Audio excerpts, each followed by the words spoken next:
فقیر تھا, بازار میں کھڑا رو رہا تھا. تو کسی نے روک کے کہا, بابا کیا ماجرا ہے, کسی نے مارا ہے, کیوں رو رہے ہو؟ اس نے کہا نہیں کوئی ایسی بات نہیں, ان لوگوں کے رویے نے رلا دیا. کہا کیا مطلب؟ کہا بازار سے گزر رہا تھا, ان لوگوں کو دنیا میں کھوئے ہوئے دیکھا تو میرے دل میں ترس جاگا, تو میرا خیال یہ ہوا کہ ان بندوں کی رب کی صلح نہ کروا دوں. تو میں نے پھر اس سے بات کی تو آواز آئی, ٹھیک ہے لے آ ان کو میری چوکھٹ پہ, ایک آنسو سے سارے گناہ معاف کر دوں گا.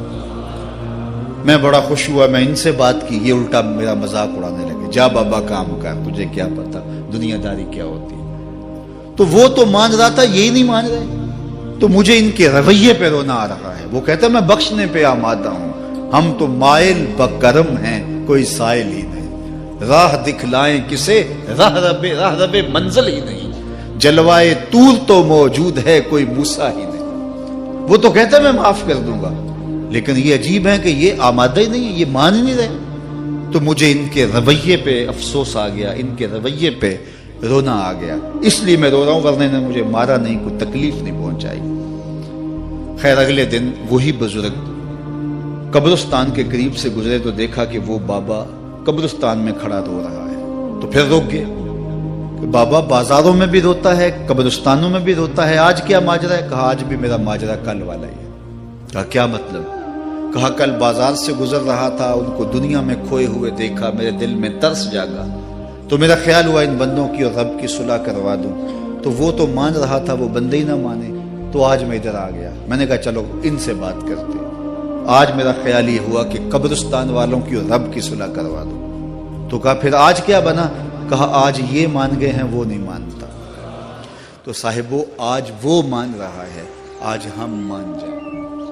میں نے کتب میں پڑھا ہے کل قیامت کے دن نیکوکار بھی پچھتائیں گے. بدکاروں کا پچھتانا تو سمجھ میں آتا ہے, نیکوکار کیوں پچھتائیں گے؟ جب اپنے اچھے اعمال کی جزا دیکھیں گے تو پچھتائیں گے, جو چند لمحے ضائع کر دیے وہ بھی کیوں ضائع کر دیے. قیمتی زندگی ہے, یہ ٹوٹتی سانسیں, ان کی قدر کیجیے.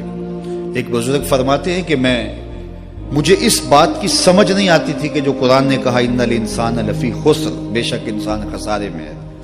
تو میں سمرقند کے بازار سے گزر رہا تھا تو وہاں ایک آدمی پھٹے پہ برف رکھ کے بیچ رہا تھا اور ساتھ آواز لگا رہا تھا. آج کل تو یہاں وہ پاپڑ بیچنے والے بھی کوئی آواز لگاتے, تو وہ برف کے اوپر, برف پھٹے کے اوپر رکھ کے بیچ رہا تھا اور ساتھ آواز لگا رہا تھا.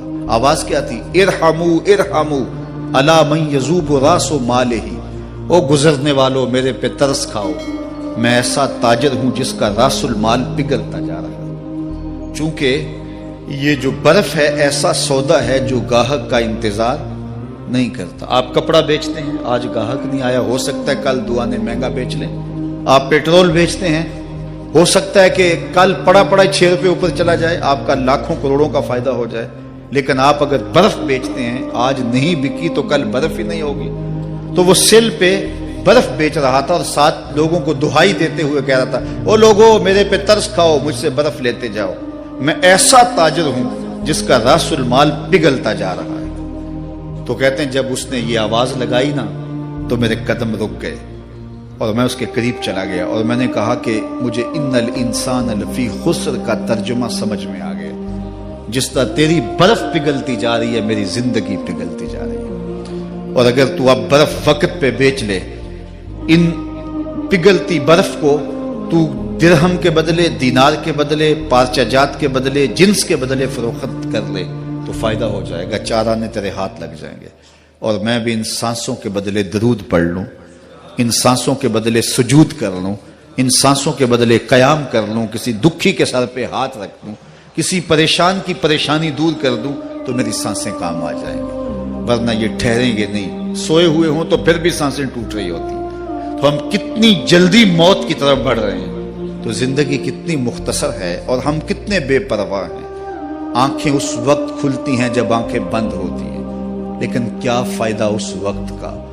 آج کا پچھتاوا کل کی بہتری کی ضمانت ہے, اور آج کے پچھتاوے سے کل کی زندگی کی خوبصورتی نصیب ہو سکتی ہے. اس لیے یہ ڈھلتا ہوا سورج, یہ دیکھیں ابھی جب داخل ہوئے تھے تو سورج ابھی سر پہ تھا, لیکن اب سورج درد غروب سے زرد ہو چکا ہوگا اور چند لمحوں کے بعد وہ نگاہوں سے اوجھل ہوگا۔ میاں صاحب بھی بولے کہ زندگی تیری جو ہے ڈوبتے سورج کی طرح ہے، دیگرتے دن گیا محمد اوڑک نو ڈوب جانا۔ تو یہ میں اور آپ لمحہ لمحہ موت کے قریب ہو رہے ہیں۔ اس سے قبل کہ وہ وقت آئے، کوئی حجت باقی نہ رہے، مجھے اپنی زندگی کو، آپ کو اپنی زندگی کو اللہ اور اس کے رسول کی چوکھٹ پہ حاضر کر دینا ہے۔ ایک وقت ہمارے اوپر بھی آنے والا ہے کہ لوگ ہمارے لیے جمع ہو رہے ہوں گے۔ یہ وقت تو آنے والا ہے، اس کے تو چھٹکارا نہیں ہے، اس سے تو خلاصی نہیں ہے، کوئی بھاگ سکتا نہیں ہے، موت سے تو فرار نہیں ہے۔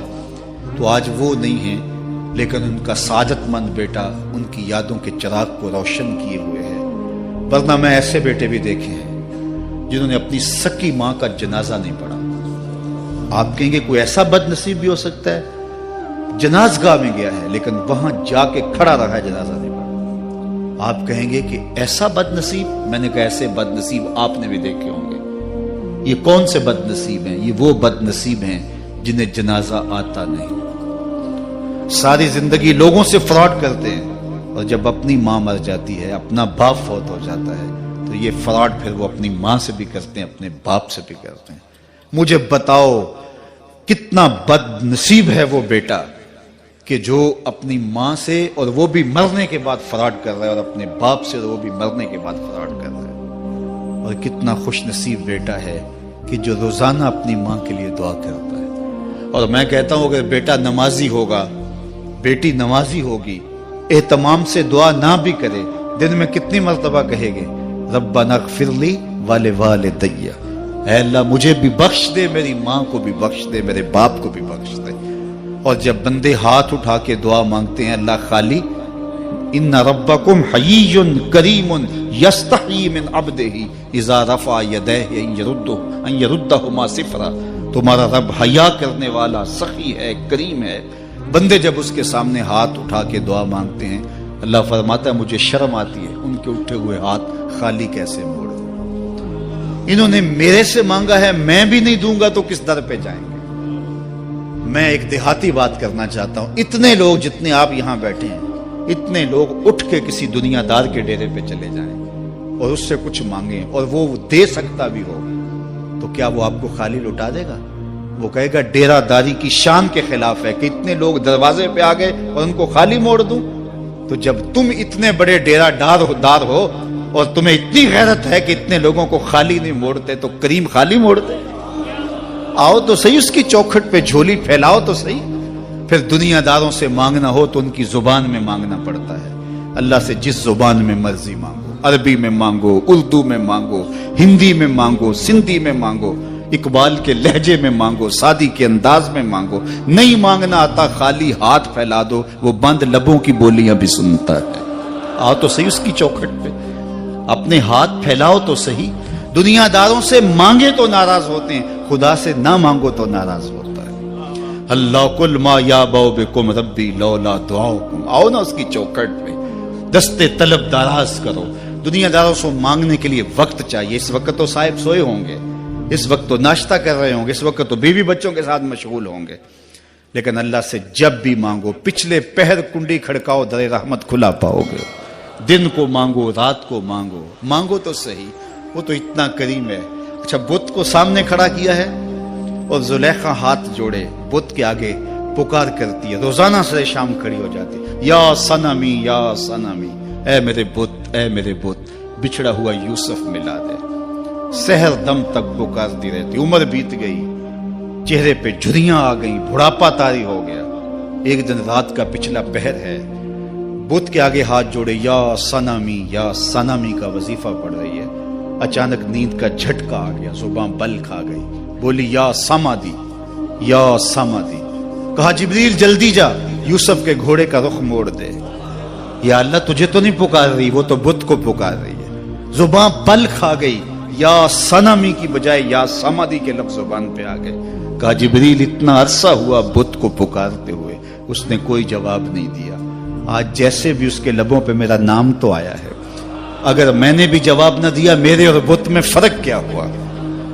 تو آؤ آج کی اس مجلس میں ہم ان کی والدہ کے لیے دعا مانگیں۔ اے عرش کے مالک، ان کی والدہ کو حضور کی ماں کا صدقہ جنت کی بہاریں عطا کر، اور ہم اپنے ماں باپ کے لیے بھی دعائیں مانگے۔ اے اللہ ہمارے ماں باپ کی مغفرت فرما، ماں باپ کی قدر کرو۔ میں نے یہ بھی پڑھا ہے، جو اپنے والدین کے لیے روزانہ دعا مانگتا ہے، والدین زندہ ہوں تب بھی، فوت ہو گئے ہوں تب بھی، روزانہ ماں باپ کے لیے جو شخص دعا مانگتا ہے، ساری زندگی اس کے رزق میں بے برکتی نہیں آ سکتی۔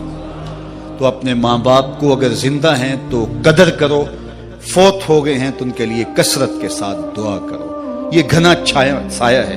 کبھی آپ نے درخت کو دیکھا ہے کہ ساری دھوپ اپنے پتوں میں جذب کرتا ہے اور نیچے بیٹھنے والوں کو چھاؤں دیتا ہے؟ ماں باپ سارے دکھ اپنے اوپر لیتے ہیں، اپنی اولاد کو آسائش اور راحت پہنچاتے ہیں۔ قدر نعمت زوال نعمت کے بعد ہوتی ہے۔